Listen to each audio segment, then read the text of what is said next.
kwa muganga waragiyeyo warafashe inshinge wariteguye impapuro zose warazishyize hamwe ibintu byose interview baraguhaye umunsi n'amasaha ibintu byose wumva ko biri ready hanyuma wajya kubona ukabona barakubwiye ngo nta interview hari birahagaze. My dear, narwaye malaria, nahise ndwara mu nda, mpita numva ibintu byose birahagaze, barambwira ngo nta interview hari, tuzakumenyesha igihe cya interview nitwongera kubashyira ku rutonde. Usukuntu ibyo bintu bitumera nk'umusazi, wari witeguye, inshinge zawe hari igihe runaka zigomba kurangira runaka, niba rero nawe ibyo byarakubayeho ntugire impungenge, bana nanjye muri video yose. Welcome family and friends. Hanyuma rero nguhaye ikaze wowe udahwema kubana natwe kuva kuri video ya mbere kugera ku ya nyuma. Ndagushimiye wowe wakoze subscribe, wowe udahwema kwandika comment ibitekerezo cyangwa se n'ibyifuzo. Ndagushimiye cyane, muri umugisha ukomeye cyane kuri njyewe. N'ukuri kubana namwe ni umugisha mwinshi cyane.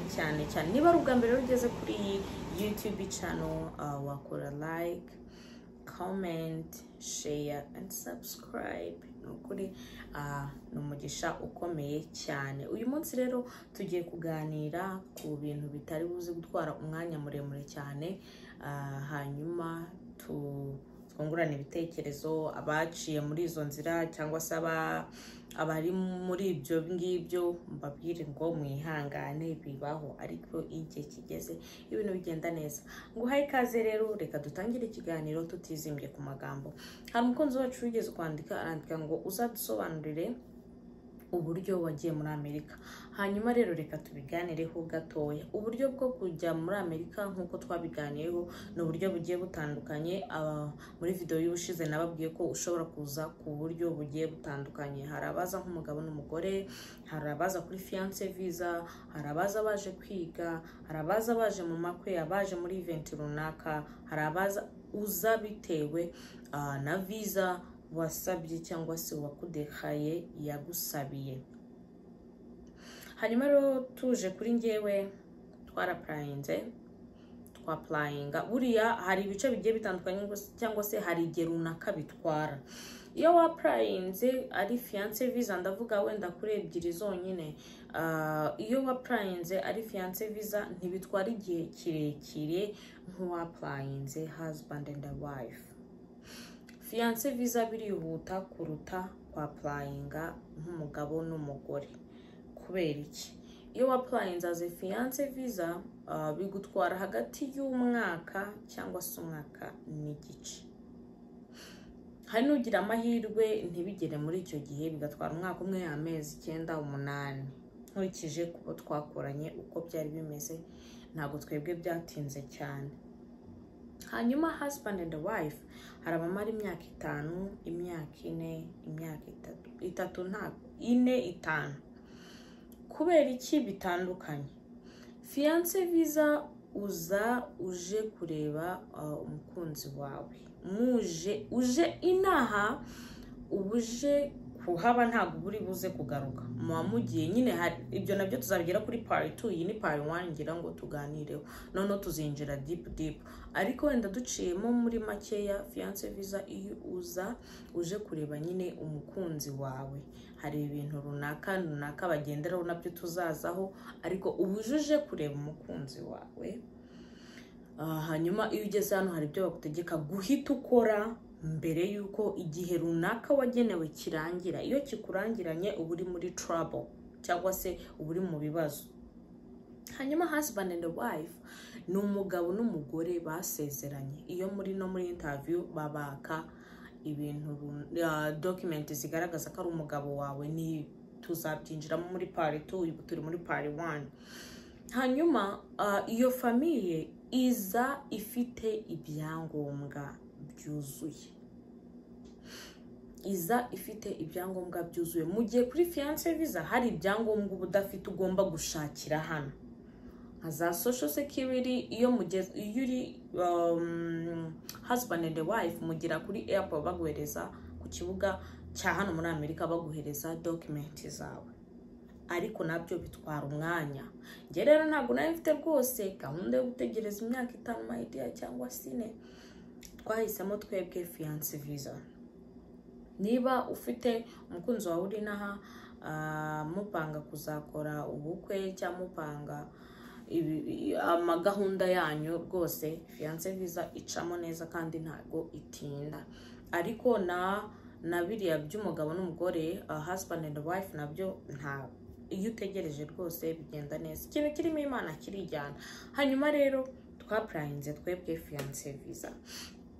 Hanyuma tumaze kwaprayinga fiance visa, hari impapuro ziva hano muri Amerika. Ubwo nyine muri aprayinga, twaprayinze 2021. Impapuro zanjye 2022. Impapuro zanjye zicamo muri 2023. Ubwo urumva icyo gihe cyose byatwaye. Hanyuma zicamo, zimaze gucamo, ubwo urumva babyohereza inaha, barabanza bagakora control ya buri kantu kose. Niba ari umufiance wawe bakudeclare, barabanza bakamureba yo yinjiza, bakareba ko afite ibizagutunga nuramukuje, bakareba akantu kose, bakareba yahembwa, ikintu cyose bakareba akazi akora ko kagutunga, ikintu cyose bakakimentioningaho. Hanyuma iyo bamaze kubisuzuma, bahita babyohereza muri ambasade ya Amerika iri mu Rwanda. Ubwo nani bagiye bakareba ko ari single, katigeze umugore, ko nta bana afite, byose bakabireba. Noneho uwo fiance wanje uba warandeclare aba yaranditse ibintu runaka bizaza muri ya package izaza mu Rwanda. Ubwo 2023 nibwo twabonye ko babyohereje mu Rwanda, ariko ubwo nabwo iyo bikozwe gutyo, iyo ni stage 1 ubutambutse. Iyo bije mu Rwanda nabwo bitwara indi process, bakajya kubisuzuma. Kandi ubwo urumva tuba turi abantu benshi, haba hari abafiance visa, hari abanyeshuri, hari husband and wife, hari impunzi, tuba turi benshi. Buri cyiciro kiba gifite igihe cyabo. Hanyuma ubwo stage yo kugera mu Rwanda bihageze muri ambasade yo mu Rwanda, nabo bajya kubikorera check out. 2024 rero nibwo twaje kubona message tubwira ko twajya kwishyura ibintu byo appointment, tukayishyurira, tukishyura kujya kwiteresha inshinge muri IOM. Hanyuma ubwo tuba twinjiye muri ibyo ngibyo byo kugira gute kwiteresha. 2024 rero nibwo twaje kubona message itubwira yuko twajya kwishyura appointment, twakishyura appointment.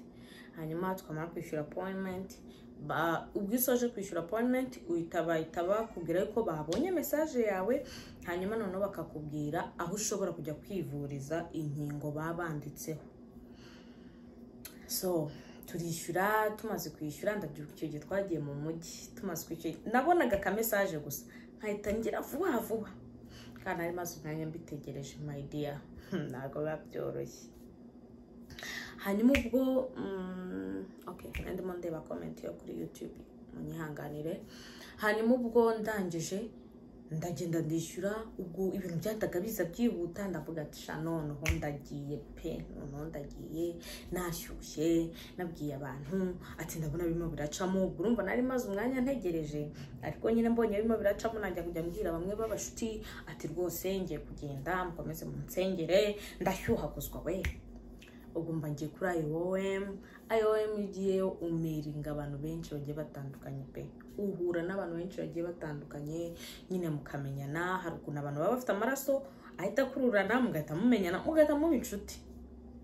Ubwo mba mpuye na bamwe turamenyana, tumaze kumenyana tukajya tuganira uko process zagenze. Hanyuma ubwo mutangira kwakana amanimero kugira ngo uzajya muri interview bwa mbere azakopeza undi. Njyewe n'undi mushito wanjye twari batatu.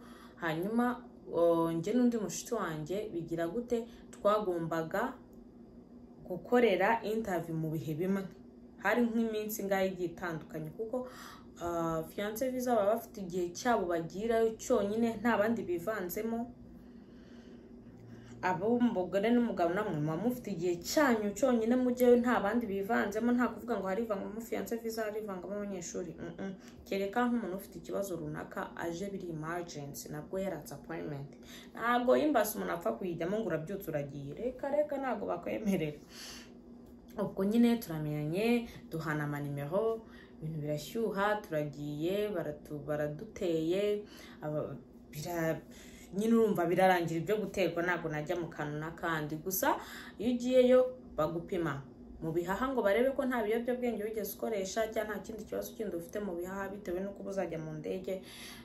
Hanyuma bakagupima kudatwite, bagufata nyine nkariye, bakagufata amaraso.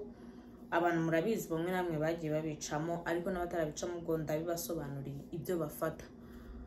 Hanyuma ubwo ibyo byose turabikora, tumaze kubikora igihe cyo kujya muri interview kizagera ku kangahera. Nari mfite ngiye interview, umushuti wanjye umwe yari afite kuwa mbere, njye nyifite kuwa gatatu. Hanyuma ubwo habonekamo umwe, nkuko nabwiye twari batatu bafite visa za fiance, dufite gahunda za fiance visa. Umwe basanga afite ikibazo mu gatuza ntibyakunda. IOM ibisubizo iguhaye ibyo yagupimye, ntabwo ikubwira ngo urwaye mu gatuza ngo dusanze waranyweye ibi n'ibi, cyangwa se ngo dusanze mu gatuza akaba afite ikibazo, dusanze amaraso yawe afite ikibazo iki n'iki, ntabwo babikubwira. Bafunga envelope bifunze. Igihe cyo kujya gufata envelope cyari kuwa mbere. Umwe muri twe we yarayifite kuwa wandi wari ufite kuwa mbere, urumva twagiye ari kuwa gatanu, sorry. Noneho we yarayifite ari kuwa mbere.